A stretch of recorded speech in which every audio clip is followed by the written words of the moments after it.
Recess from 1 p.m. until 2:15 p.m. for party caucuses meetings. The Democrats will be joined by White House officials to discuss the problems with the rollout of the health care law. Live coverage of the Senate now here on C-SPAN 2.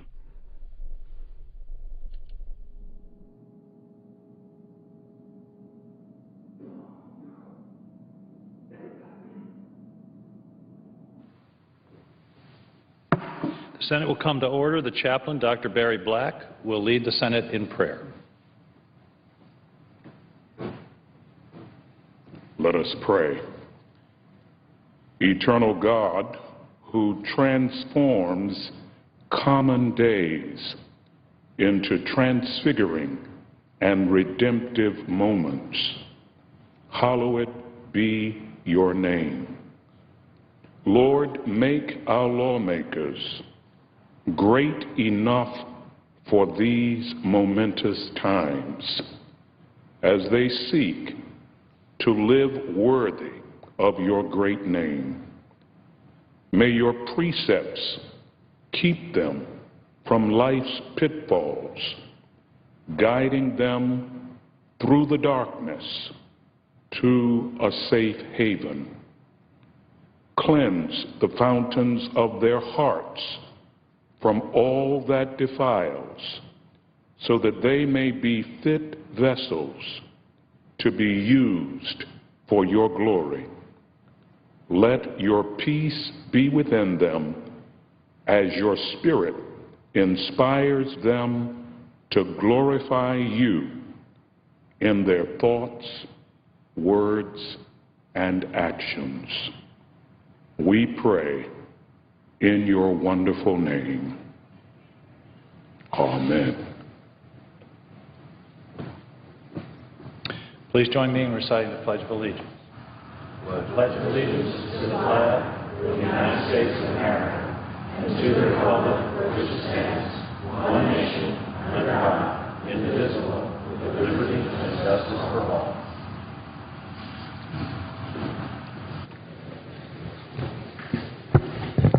The clerk will read a communication to the Senate.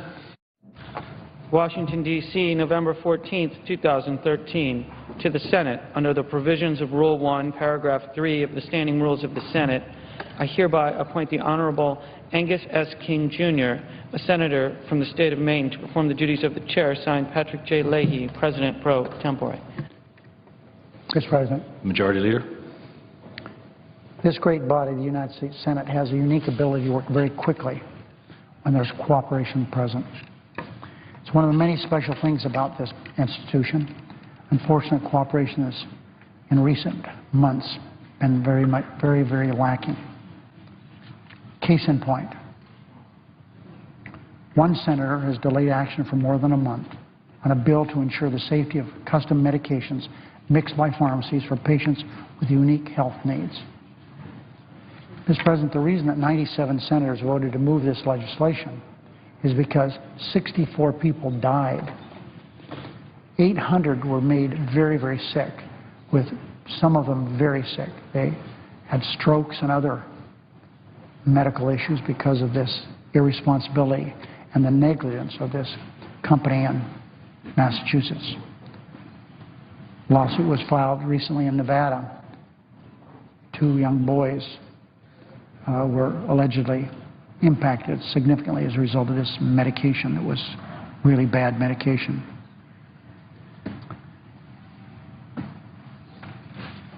But unless the entire United States Senate bends to that one senator's wish, the one that voted no, 97-1 it was, he will force this body to jump through hoops and work through the next several days, wasting time to finish this crucial drug safety bill. But we're going to finish the bill. We're going to finish that bill. It's important for our country, and I can't let one senator dictate what goes on here in the Senate. Mr. President, following leader remarks, the Senate will be in a pre morning business for 2 hours. Republicans will control the first half, and the majority will control the final half. Following that morning business, we vote on adoption of a motion to proceed to H.R. 3204, the Pharmaceutical Drug Compounding Bill. This is expected to, I hope that in fact is the case, If that is the case, then we will decide what will happen subsequent to that. The Senate will recess from 1 to 2:15 to allow for an important meeting that we're having, and I understand both the majority and minority are holding important meetings today. So there's no agreement that I'm aware of yet reached to complete action on the compounding bill today, but I hope we can do that. Under the previous order, the leadership time is reserved. Under the previous order, the Senate will be in a period of morning business for 2 hours, with senators permitted to speak therein for up to 10 minutes each, with the time equally divided and controlled between the leaders or their designees, with the Republicans controlling the first half. Republican leader. Mr. President, by now I'm sure every member in this chamber has received literally countless letters, emails, and phone calls from the millions of Americans who've been hurt by Obamacare. I recently saw a press release from the senior senator from California saying that she's heard from more than 30,000 constituents facing skyrocketing costs or canceled plans. Each story is unique. Each story is important. And that's why this morning Senate Republicans will share some of those stories to put a human face to those who've suffered as a result of the Democrats' decision to force this law on our country. I'll start off with James Dodson. He's a constituent of mine from Owensboro. James has type 2 diabetes. He recently got a letter informing him that his high-risk pool coverage would expire next month. He says a replacement plan on the Obamacare exchange will cause his premiums to spike from $676 to more than $1,000 a month. And here's the question he asked me. Where are the savings? Where are the savings the Democrats promised 3 years ago? James' story is another reminder why it's time for Democrats to work with us to repeal this law and start over with bipartisan reform. My constituent James is counting on them, and so are millions of others across the country suffering under this law. Now I understand my friend from Texas has something he'd like to share. Mr. President. Senator from Texas. Mr. President, earlier this month I launched a website where my constituents in Texas could describe their experiences with Obamacare. As of this morning, that site has received more than 500 submissions, and the stories are simply maddening. Take, for example, Barry Linden of Brenham, Texas. He's currently waiting for an organ transplant, but because of Obamacare, his health insurance policy is being canceled, which could jeopardize his ability to access that transplant. As Mr. Linden writes, losing his health care plan, quote, is a potential life-ending tragedy for me and my family. The forced dropping of my plan creates a variety of complications involving my transplant team and my medications, close quote. He adds, the most troubling thing is that insurance will have to recertify my transplant. In other words, you'll have to start all over again. Meanwhile, I've also heard from another constituent in Lubbock, Texas, whose 13-year-old daughter has type 1 diabetes. She's had it since age 4. Her family has a health insurance policy when she was first diagnosed, and they're happy with that policy. But because of Obamacare, they were recently notified that their daughter's health insurance is being canceled in December. Stories like this, Mr. President, are simply infuriating, and they're unnecessary. But they should strengthen our resolve to dismantle Obamacare entirely and replace it with patient-centered alternatives. I use the floor. Mr. President. Senator from South Dakota.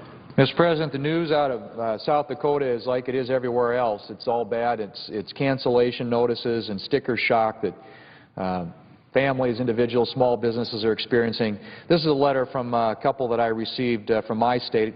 It says, we got the letter. We just received a cancellation letter from our health care provider. I'm a self-employed plumber. We've had the same kind of health insurance for years. It works for us. We're happy with it. When our current plan expires in 2014, it will no longer be available. will have to get a new plan. We'll be forced to lower our deductible, carry insurance for pregnancy, pediatric, eye and dental care, etc. My wife is 50 years old. I'm almost there. We don't need coverage for pregnancy or pediatric care. We were told that our new policy will most likely cost us over 100% more than what we pay now. We will not be able to afford it. We will be without insurance, and I guess we'll have to pay the Obama tax and take our chances. President Obama said we could keep our plan, period. Mr. President, this is another example from my state, cancellations and sticker shock. That's the experience that Americans are having today with Obamacare. Senator from Tennessee. President, the Tennessean reported yesterday morning in its headline that the state's largest underwriter is notifying 66,000 clients their policies don't meet ACA coverage requirements. In other words, they're losing those policies. I have a letter from a woman named Emily in Middle Tennessee who was one of 16,000 Tennesseans who's part of yet another plan called Cover 10. She's losing her policy. She says, I'm 39 years old, single woman, chronic illness, lupus. I worked my way through college. As a person with a chronic illness that was deemed uninsurable, the only way I was able to obtain health insurance was through an employer-based program called Cover 10. Some call it minimal coverage. It's been stellar and affordable for me. I was excited about the Affordable Health Care Act. Glad to hear that uninsurables could be covered. But that's not true. I cannot keep my plan because it doesn't meet the standards of coverage. This alone is a travesty. Cover 10 has been a lifeline. With the discontinuation of it, I'm being forced to purchase a plan that increases my costs by staggering 410%. My out-of-pocket expense will increase by more than $6,000 a year. Please help me understand how this is affordable. I beg of you to continue the fight for those like me who would only ask to be allowed to continue to have what we already enjoy, a fair health insurance plan at a fair price. That's Emily, a 39-year-old woman from Tennessee. Thank you, Mr. President. Mr. President, Senator from Iowa. if you like your health plan, you can keep it. It's a nice soundbite, isn't it? But it's also not true. My constituents have learned that the very hard way. Like this one from Perry, Iowa, who wrote to me, quote, my husband and I are farmers. For 9 years now, we have bought our own policy. We recently received a letter that our plan was going away, and effective January 1st, 2014, we will be updated to comply with the mandates of Obamacare. We did not get to keep our current policy. We did not get to keep our lower rates. I now have to pay for coverage that I do not want and probably will never use. We're the small business owners that are trying to live the American dream. I do not believe in large government that wants to run my life. End of quote. This failed promise is hitting home. But more importantly, when the president promises something and doesn't keep that promise, it goes way beyond a promise to hurt an individual. It goes to the lack of credibility of all government. And what we need to be doing in this country is building up credibility of government to strengthen our institutions of government. I yield the floor. Mr. President. Senator from Idaho. Mr. President, I join my colleagues on the floor today because I, like many of them, have many upset constituents. Idahoans are finding out that the President's promise to the American people that if you like your health care plan, you can keep it, simply was not true. Over 100,000 Idahoans will find that they cannot keep their current plans. Idahoans like Jennifer from Salmon, Idaho, are finding this out the hard way. Jennifer is a working, self-employed mother of 3 whose current health care coverage costs her family $375 a month. Now Jennifer's being told that her current plan is no longer available under the President's health care law and that the next available plan to her family will cost $900 per month with a $10,000 deductible. That plan will require Jennifer to spend $20,000 a year between premiums and deductibles before she has benefit coverage. Then there's Kelly, another hardworking mother from Boise who was promised affordable and accessible health care coverage under Obamacare. Optimistic to enroll, Kelly and her husband looked to sign up only to find the plans available to their family were unaffordable and thus inaccessible. The health care law was sold on the premise that it would help families like Kelly's. Those struggling to get by month to month on our stifled economy could obtain affordable, quality health insurance. Instead, Kelly and her husband are now considering taking the penalty fine for being uninsured under the new law, as it is a more feasible option for their family at this time. There are many more just like Kelly and Jennifer in Idaho and across the country dealing with new hardships as a result of this law. The President needs to work with Congress to find reasonable solutions to amend the many broken promises made about this law.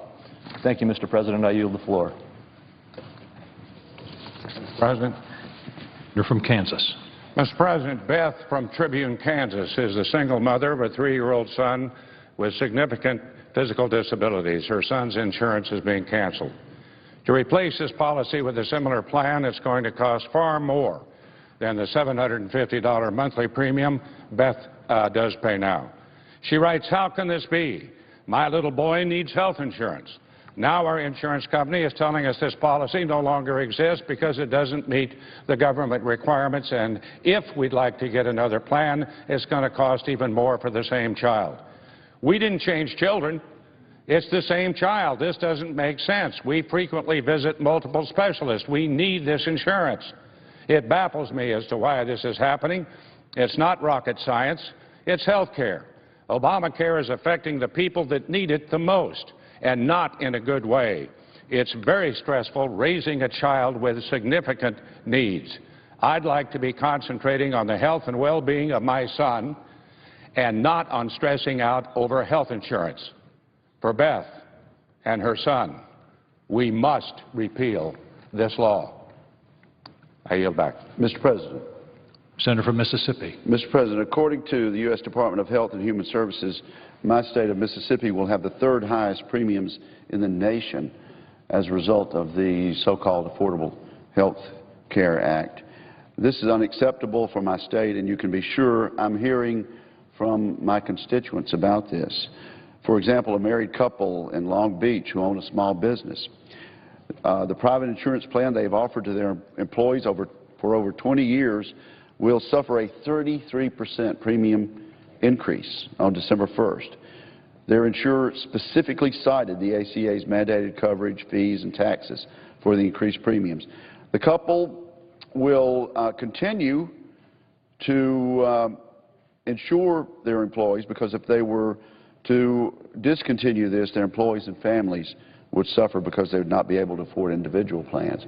I've also heard from a 50-year-old graphic designer from Madison, Mississippi, who received a letter from his insurance provider stating that his insurance premiums will double at the beginning of the year from $355 to $755. This gentleman is understandably angry about his premium increase. He understands that his insurance will now cover mandated benefits like maternity care and birth control, something he will never use as a 58-year-old male. I've also heard from a 51-year-old disabled retired doctor, the father of 2 high school students. Earlier this week, he was informed by his insurance provider that his family's premiums will skyrocket in January. He's since discovered that the least expensive coverage for his family will result in a 112% increase in his premiums. And after hours on the healthcare.gov trying to enroll his family, a firefighter, a father, and a husband discovered that the cheapest plan, a bronze plan, will be too exorbitant a cost for him to pay. He will opt to pay the penalty, and he and his family will remain uninsured. Mr. President, these are real Americans who are learning that the Affordable Care Act is less affordable and less accessible. I yield back. Georgia. Mr. President, we all know that over 5 million Americans have lost their health care and can't keep the health care they wanted. The untold tragedy are the millions and millions more who are being priced out of the market by the increases caused by Obamacare. I want to read an email from Rob and Jessica DeFore of Woodstock, Georgia, that I think depicts exactly what that tragedy is. My husband lost his job in the recession. He could not find work, so we started our own business and have grown it over the last 3 years so that we are supporting ourselves with a modest income. We lost all our savings in the process of the recession and building the business, but we are proud from where we've come and where we're going. We're in our 40s, healthy and insured. We just received a letter from our insurance company that our insurance will be going up 244%, from $203 a month to $495 a month in 2014. We cannot believe our government has made a decision that is costing us and everyone we talk to thousands of dollars. It is truly unbelievable. We have worked so hard to get where we are now and cannot afford this increase.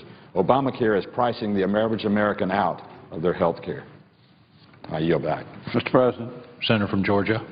Mr. President, I rise to discuss the impact that Obamacare is already having on constituents, likewise, as my colleague said, in my home state of Georgia. One of my constituents, Jeannie, from Twin City, Georgia, is a registered nurse at a small hospital. Her husband's a retired Navy officer who served this country honorably for 20 years. They're on TRICARE, so Jeannie didn't need her employer to pay for her health care. However, because of Obamacare, Jeannie's employer is cutting her hours to less than 30 hours a week, which means a drastic pay cut for her and her family. I fear this health care law will continue to force employers to reduce employee hours in order to avoid the unaffordable health care cost. Another constituent, Thomas from Columbus, told me about the problem he's facing with his son. His son graduated from college, but like so many his age, has been unable to find a job in this tough economy. His son works hard to make ends meet and was lucky to find a bartending position that would allow him to work full-time. Service industry professionals normally, as in the case of Thomas's son, receive benefits. So Thomas bought his son a catastrophic insurance plan that they could afford. Now it looks certain that this plan is not going to be acceptable under Obamacare. So his son will not qualify for Medicaid, but will not be able to afford the premiums that he will now have to pay for this catastrophic policy. Our economy is still recovering and Americans are still struggling. Thomas and Jeannie are exactly the type of hardworking Americans that health care reform should be making life easier for and not harder. It's time for the President and Democrats to join us in scrapping this law and starting anew. Mr. President, I yield the floor. Mr. President. Senator from Nebraska. Mr. President, a few weeks ago we opened up our website to Nebraskans so they could tell us what they were dealing with Obamacare. I heard from a family in Grand Island, Nebraska. This is what they say. Obamacare has made the prospect of getting sick very scary at our house. Our monthly premium is set to go up $578 to $714. It's not bad enough. Our maximum out-of-pocket will go from $5,000 to $12,700. Mr. President, this family is facing a 24% increase in premiums and a whopping 154% increase in their out-of-pocket maximum. The letter goes on to say, that's not affordable. In fact, if a member of my family were to get sick and need hospitalization, we'd be in major financial trouble. Not only that, but we only qualify for a $6 credit. It really feels as though those of us who work hard, do the right thing, and set good examples for our children are now being punished, unquote. Mr. President, it is time to stand with the American people and actually fulfill our promises and repeal this law. I yield the floor. Mr. President. Senator from Maine. Thank you, Mr. President. Mr. President, thousands of Mainers are receiving notices that their health insurance is being canceled due to Obamacare. This past weekend, I talked with Mark Pendergast, the owner of a small landscaping company, who just found out that the premiums for his small business plan will jump by 54% next year due to Obamacare. He can't pay that and stay competitive, and his workers can't afford it either. Their share of the premium will go up by $740 next year. Mark's worried that they'll simply drop their coverage and pay the fine instead. Mark and his workers are not the only Mainers hurt by Obamacare. Mrs. Beatrice Logan of Cape Elizabeth, Maine, emailed me to express her deep concern that her family is facing an increase in their deductible from $4,500 to $12,000. Moreover, she's being told that they may not be able to continue with the health care team at Boston Children's Hospital that has provided a lifetime of excellent care to her 19-year-old son who has cystic fibrosis. Dave Eshelman of Falmouth told me that he and his wife are facing more than a 90% increase in their premiums. Having to spend an additional $5,000 a year for health insurance is no small matter to them at a time when they are struggling to start a small business. Mr. President, one of the major reasons that I strongly oppose the Affordable Health Care Act was that there was nothing affordable about it. I predicted it would lead to fewer choices and higher insurance costs for middle-income families and small businesses. Congress must work together to address the very real health care concerns of the American people and the budget realities we face. Repealing Obamacare's poorly crafted and misguided mandates and replacing the law with a fiscally responsible reform bill that contains costs and provides more choices is the best path forward. Thank you, Mr. President. President. Senator from Wisconsin. Mr. President, Gina Salas, a 29-year-old registered nurse, a wife, a mother of 2 girls, and a lifelong Wisconsin native. She and her husband, Joe, a heating and air conditioning technician, currently purchase health insurance on the individual market. Their best option under Obamacare increases their monthly premium by $700 and their deductible by $12,000 per year. This is after an annual Obamacare subsidy of $48. Because they both work, Gina and Joe make too much money to obtain an adequate subsidy, but not enough to afford health insurance. So what can they do? Gina has looked for a full-time job that provides health benefits, but those jobs are pretty scarce. Her only option may be to quit working altogether so they qualify for a larger subsidy. Because of Obamacare, Gina might lose a career she loves, and America might lose a much-needed nurse. In Gina's words, this scenario is life-altering. My husband and I are at a loss for what we can do. I yield the floor. Mr. President, many people supported President Obama's health care law based on his promises. Those words don't mean much now to the millions of people receiving cancellation notices from insurers for their current plans, paying prices higher than promised, and losing work hours, wages, and in some cases jobs.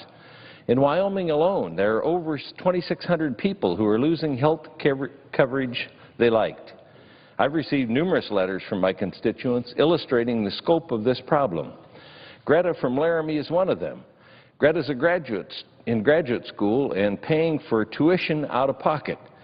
She had the university student Blue Cross Blue Shield insurance plan. In September, her husband and 2 daughters received notice that their family insurance policy was gone. They were happy with their coverage. Greta said their plan had very good coverage of maternity and well-child visits, low deductibles, and an affordable monthly premium. Her family can't afford a new health insurance plan, which, according to her, costs more and gives me less. That's what we're facing as a nation, health care plans we can no longer keep and broken promises from the White House. The President misinformed the American people when he said, if you like your health care plan, you can keep it. Just last week, he said the Democrats didn't do a good enough job crafting the law. To me, that sounds like a law that should have never been passed.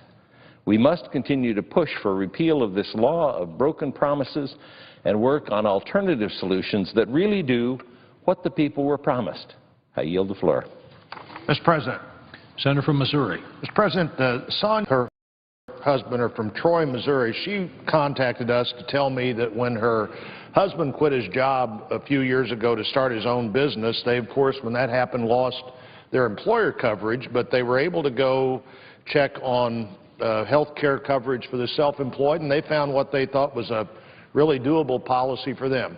They're young, they're healthy, they have 6 kids, but they're all pretty healthy. They were paying $400 a month with a $5,000 deductible, 100% coverage after the $5,000. Their preventative care was already covered, but of course their policy just got canceled because it didn't meet the Obamacare guidelines. Their insurance company tells them to get the same kind of coverage with the new guidelines, they're going to pay 125% more than they've been paying. Their insurance more than doubled. Their plan may not have been good enough for the new guidelines, but it was good enough for them. When the government begins to tell people what they have to have, that almost always costs people more. And also we're seeing the high risk pool in our state and every state go away. I'm having all kinds of people saying their insurance is going to cost more, their deductible is higher, and many, many times the doctor that's been part of their health care challenge right up till now is no longer available to them. So much for if you like your doctor, you can keep your doctor.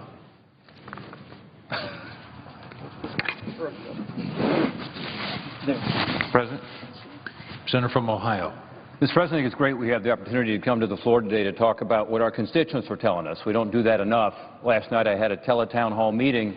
We had about 25,000 Ohioans on. Every one of these teletown halls we do a poll asking what the most important issue is. And of the teletown halls we've done, which is one a month, every single time it's been jobs and the economy until last night. Last night it was health care. That's because most of the questions I got were about health care coverage and people concerned about losing it. Let me read a letter from one of my constituents, and it's indicative of what I'm hearing all around the state. This is from Dean. He lives in Sandusky, Ohio. He writes, ever since I lost my job in 2009, I've been purchasing my own health care insurance. Last month, I received a letter in the mail stating that my plan is being canceled due to the ACA. I was told to look at plans on the exchange, which I did, and I found a comparable plan that is over twice the cost of what I have now. In addition, this is over half of my monthly pension. I simply can't afford this. I've always been a responsible, hardworking, self-dependent person. Now, due to the actions of our government, for the first time in my life, I will not have any health insurance coverage. I'm 59 years old, and I need this coverage. I'm outraged, to say the least. How can our government do this to us? I will remember this come election time. Please get rid of this insane law. This is unacceptable. Well, to Dean and to my other constituents, I agree with you. It is unacceptable. We should repeal the law. It doesn't make sense. And then replace it with forms that actually reduce the cost of health care and keep the promise the President made, which is that people can keep the health care that they have.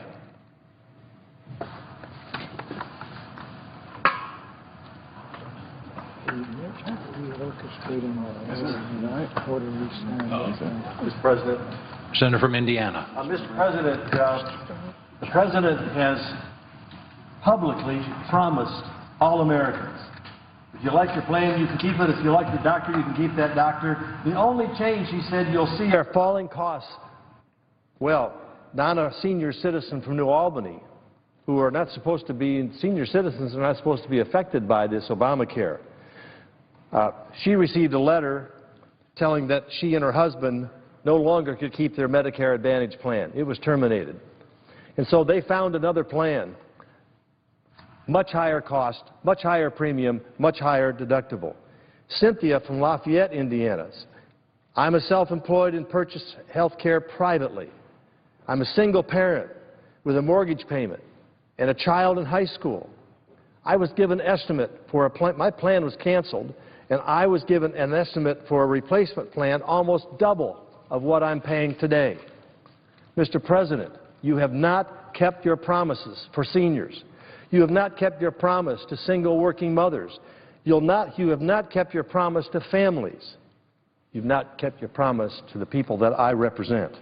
How can Americans trust that this government takeover will work if you can't keep your promises to the American people? Mr. President.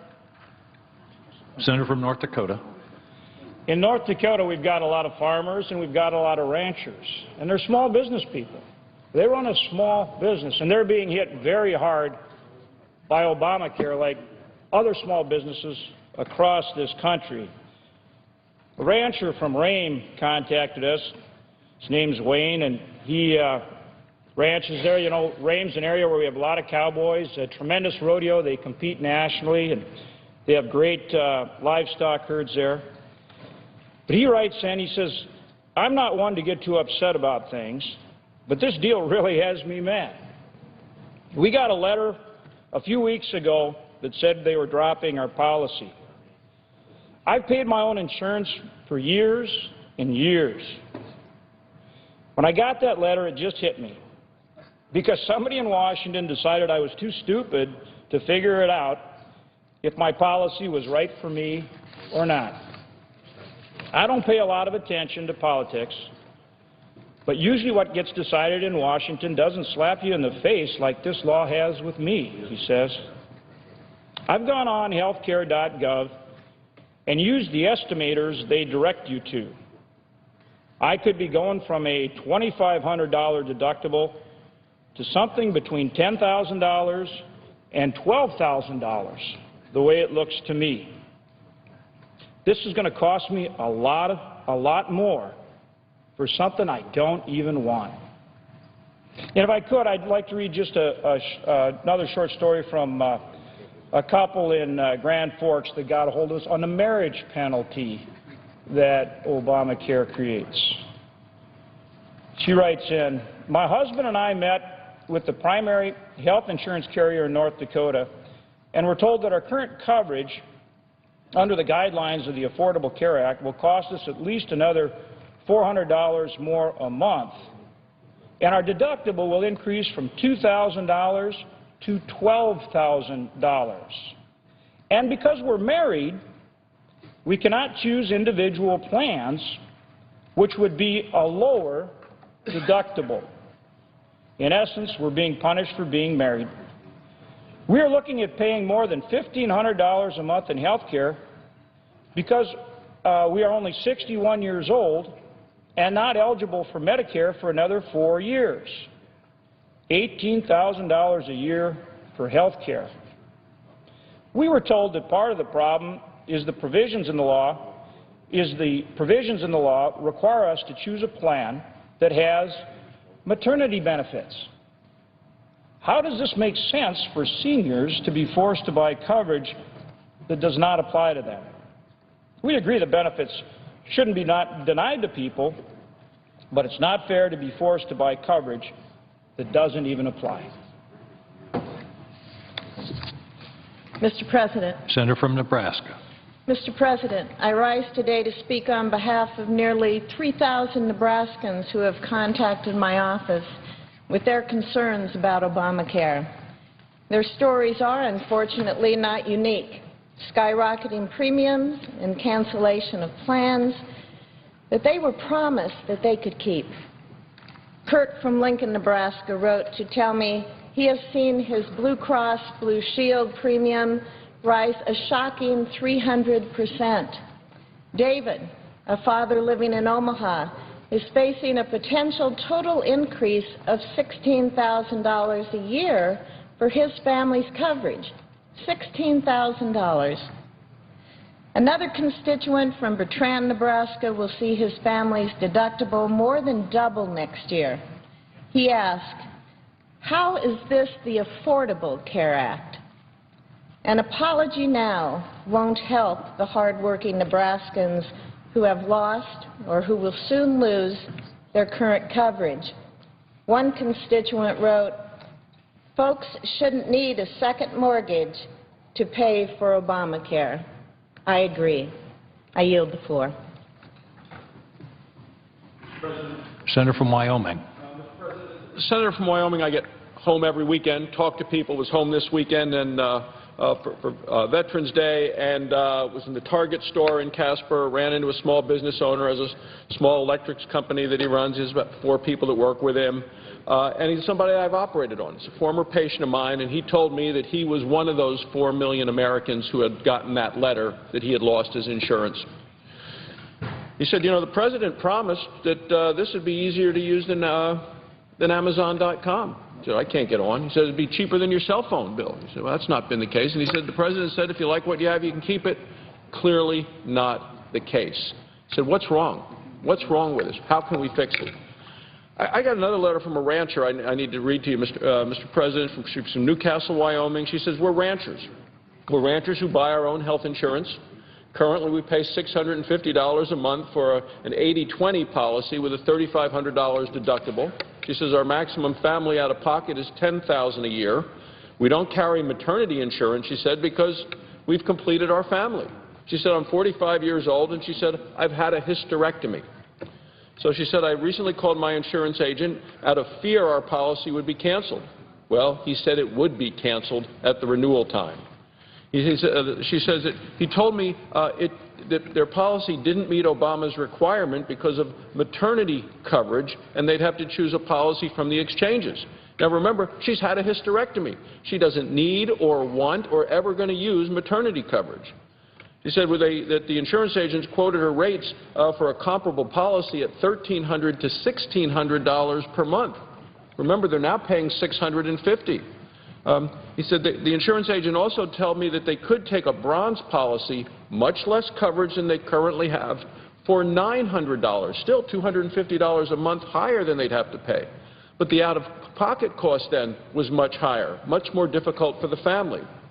He said, we're being forced out of a good policy, which we pay for with hard-earned money, and which we choose, she says, into a dangerous financial and health care situation with less coverage, and which puts my husband and I, who are proud of our sustainability, onto what we consider the welfare rolls by needing a government subsidy to afford a plan that we don't want or need. She said, to say that we are angry is an understatement. Why is this happening? Why can Obama force me into this? We feel helpless. So what are we supposed to do? Just follow like sheep until we're either bankrupt or welfare recipients?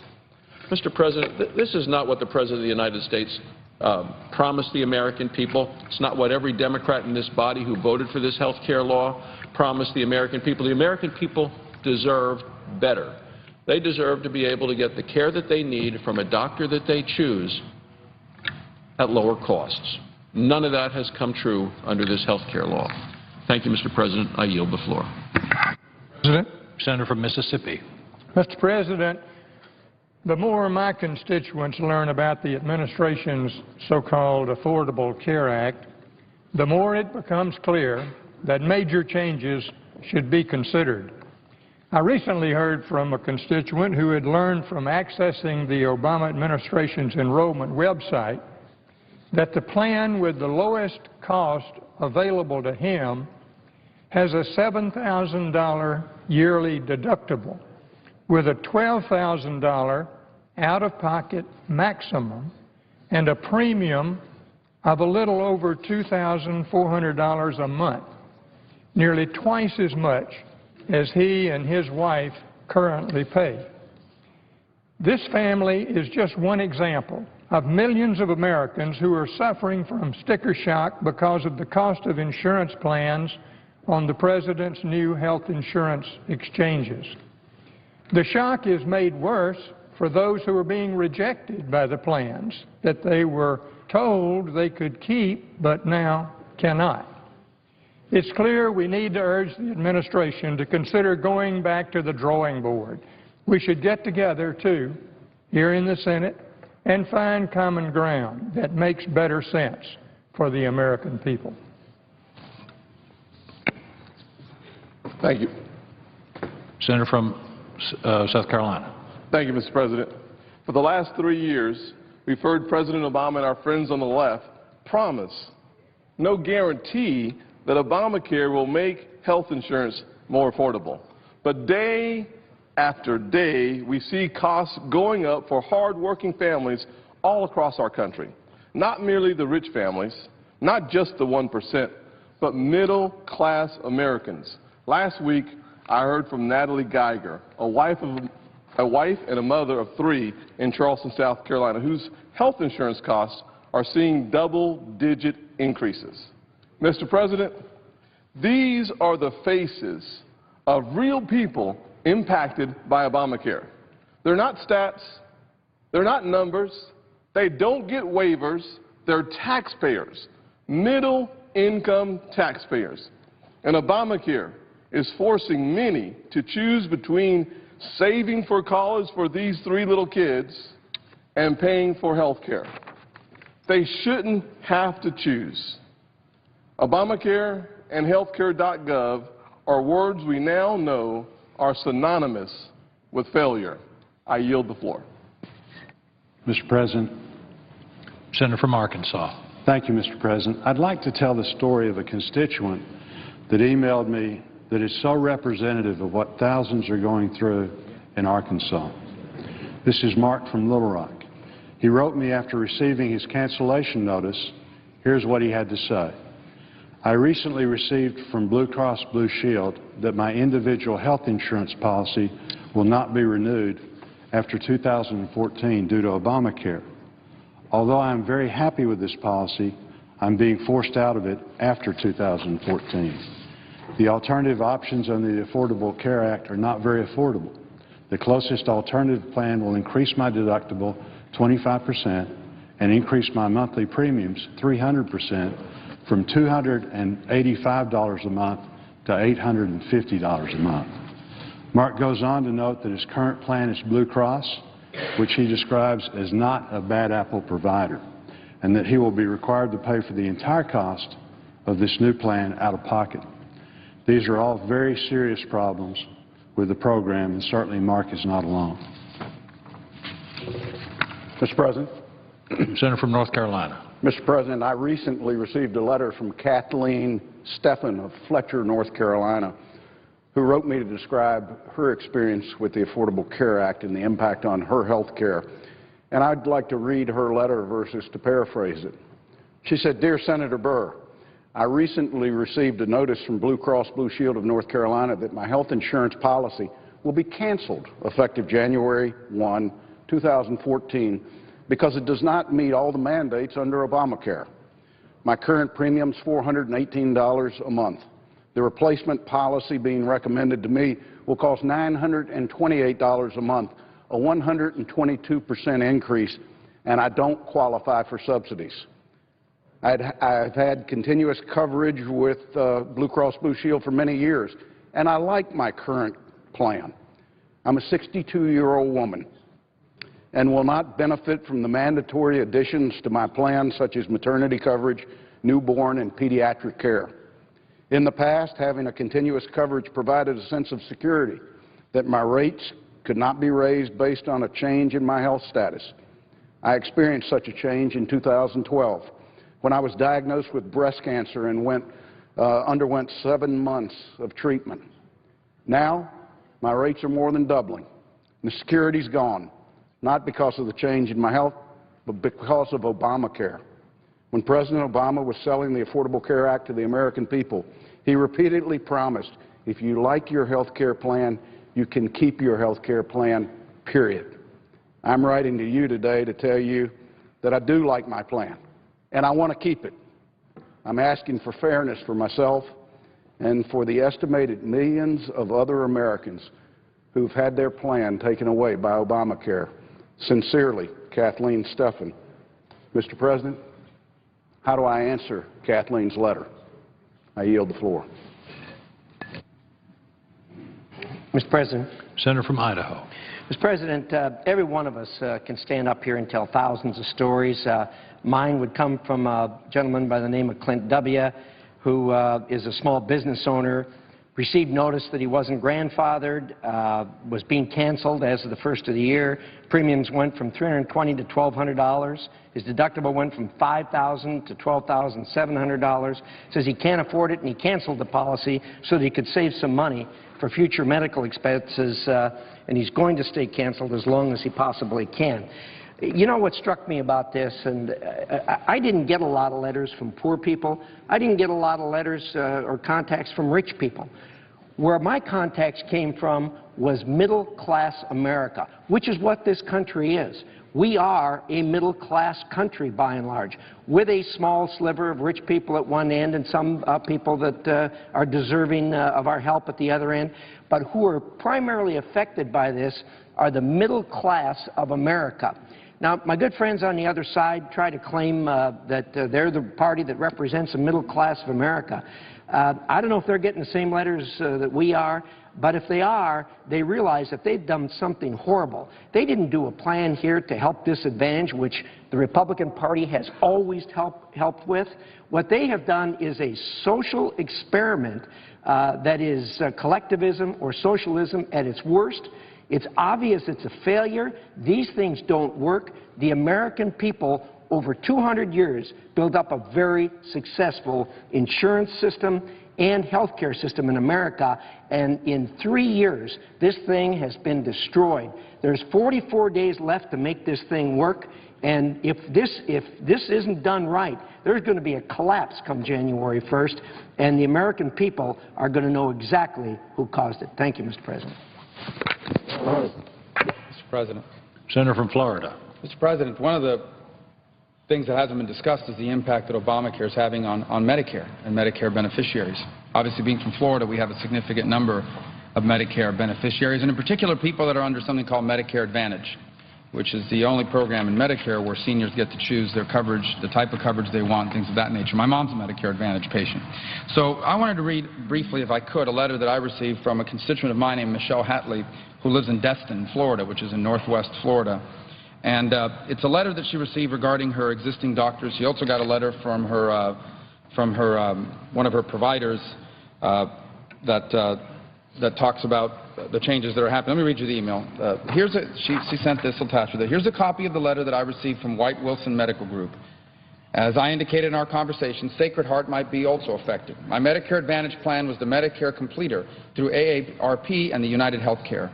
I have multiple chronic conditions which require treatment and consultation through several doctors. 3 of my doctors are with White Wilson, and 3 are with Sacred Heart. My rheumatologist, who directs my care for treatment of 2 autoimmune conditions, including rheumatoid arthritis, is with Sacred Heart, and the only rheumatologist in Destin.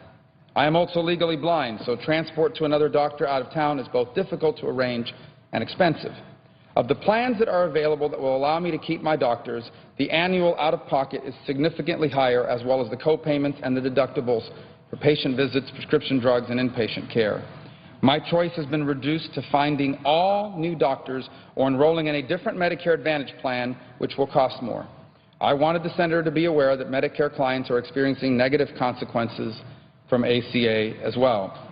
Since that time, by the way, after this experience, she has been able to find a plan that helps her avoid all 6 of her doctors, including the 5 specialists and her primary care physician. But here's the catch. This new plan, its out-of-pocket costs are now going from $4,000 to $4,500 range. It's now going up to an expected $5,900. It was a tough decision for her to make, but she ultimately decided to pay more money in order to keep seeing all her doctors that have been treating her for the past 4 to 6 years. This is a real-life story of a Medicare Advantage recipient in this country whose out-of-pocket costs are going up because of Obamacare. It is wrong. It is unfair. It should not stand. I yield the floor. Mr. President. Senator from New Hampshire. Thank you, Mr. President. I came to the floor yesterday to share so many stories that I'm receiving from my constituents about them receiving cancellations for policies that they wanted to keep, higher premiums under this law. Each story is very sad, and I feel badly for the people of my state and across this country who are suffering under this law. My constituents are pleading for relief. Here's just one example. A small business owner from Peterborough, New Hampshire, who voted for President Obama twice, told me that her family has a household income of $50,000 and their total health insurance will now cost over $19,000 for the year, which is more than their mortgage. And their local hospital isn't even on the exchange because in New Hampshire, we only have one insurer on the exchange, and 10 of our 26 hospitals have been excluded from that exchange. This constituent from Peterborough wrote to me, "We are frustrated, afraid, and angry beyond words. I urge a postponement of implementation of the Affordable Care Act while those with the power look harder at the average American and come up with a better plan. Life shouldn't be this hard." Mr. President, citizens from across New Hampshire and this country are crying out for relief. I hope the President will listen to them and call a timeout on this law so that we can come together and, rather than what was done in this chamber, passing a partisan law, come together for bipartisan health care solutions. Thank you, Mr. President. Senator from Kansas. Mr. President, thank you. Mr. President, it's hard to narrow down the best story to tell. In fact, they're all bad stories. They're all terrible stories. But Kansans, too, are struggling under the consequences of the passage of the Affordable Care Act. And it bothers me so many times it's suggested that this is just a problem with implementation. But the problems that Americans and Kansans are facing today really is the crux, the underlying basis for the provisions of the Affordable Care Act. This is not a problem just with implementation. It's not just a computer problem. It's the theory on which the Affordable Care Act was based. Example I'd like to describe to my colleagues from the Senate is from a constituent in Newton, Kansas, right in the center of the state. And he writes to tell me that we were notified by our health insurance carrier that our premiums on our small business plan were to increase 24% on our renewal date because of the coverage mandated by the Affordable Care Act starting in 2014.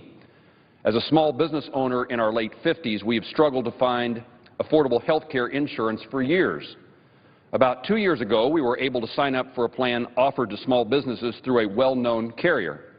It's not a Cadillac plan, since we each had a $5,000 deductible and no coverage for maternity we didn't need, contraception we didn't need, but it covered the things we wanted and we did need. Unfortunately, the premium increase is going to put this plan in the unaffordable range once again. I've not yet been able to get on healthcare.gov. The few times I've tried, it's either been down or locked up during access. As a business owner with employees and responsibilities, the time I have to spend messing around with a slow or non-responsive website is limited and expensive. Mr. President, our constituents need help, and the Affordable Care Act is what they need help from. I yield the floor. Mr. President. Senator from Kentucky. The President promised the American people if you liked your doctor, you could keep him or her. Promised if you liked your insurance, you could keep it. Well, he needs to tell Andy Mangione and his family why they can't keep their insurance. They had an individual policy they were happy with.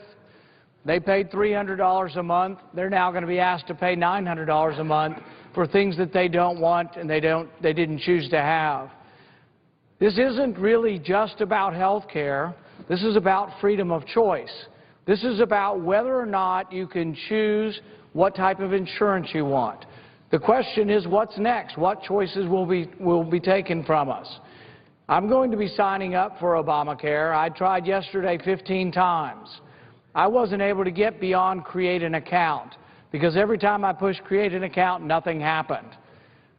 This is a real problem. 5 million people without insurance. The President said if you can keep your insurance, you should be allowed to. You can keep your doctor. Something has to be done because the Mangione family is going to have to pay 3 times as much for an insurance policy they don't want. We're taking their freedom of choice away. I, for one, say enough's enough. Let's get rid of this. Let's give back freedom to the consumer. Give back freedom to Kentucky families. In Kentucky, 10 times more families have been canceled than have actually gotten on. Something has to give. Mr. President, if you said we can keep our doctor, come forward and tell us why we can't keep our doctor. Thank you very much.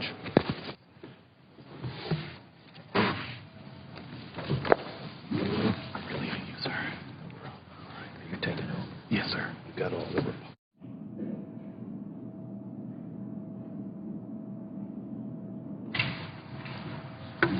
Mr. President. Senator from Texas. Mr. President, millions across this country are losing their health care, are losing their doctors because of Obamacare. In Texas this past week, the Austin American-Statesman reported that Austin's largest provider of cancer treatment won't participate in the health insurance plans offered through the marketplace set up by the Affordable Care Act. And indeed, they went on to quote, "Obamacare looked like sunshine on the horizon, and now it's a tornado," said one Austinite who has breast cancer and is being treated at Texas Oncology. In an upcoming issue, Texas Medicine, a publication from the Texas Medical Association, references a survey by the Medical Group Management Association that says uncertainty has 40% of physician practices across the country pondering their participation in marketplace-based insurance plans. And by reducing their risk, Texas Oncology is passing a burden on to some already stressed families, said Seth Winnick, whose wife is being treated by Texas Oncology for breast cancer.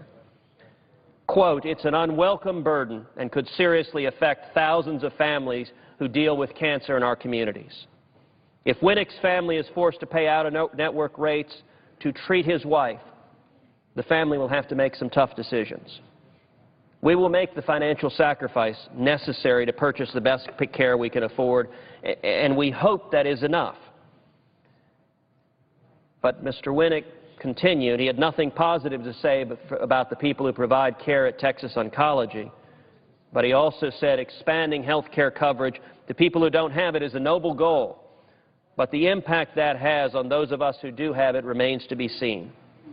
Folks in the individual market don't really know what is in store. Mr. President, President Obama promised the American people, if you like your health care plan, you can keep it.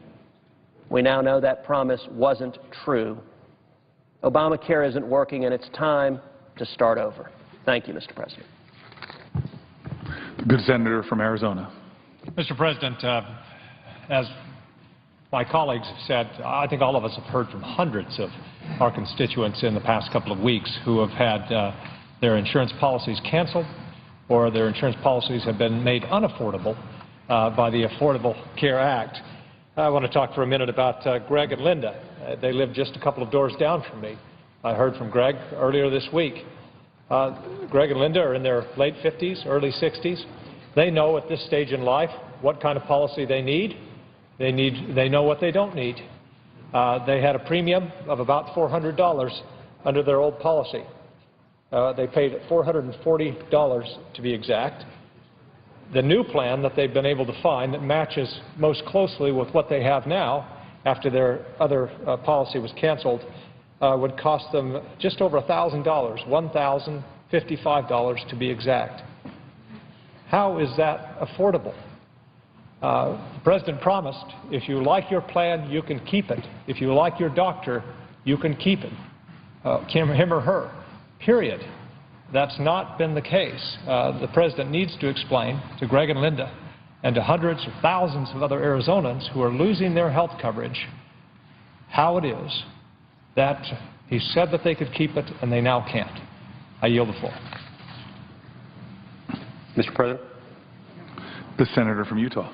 Mr. President, the President of the United States promised, if you like your plan, you can keep it. We now all know that that simply wasn't true. And though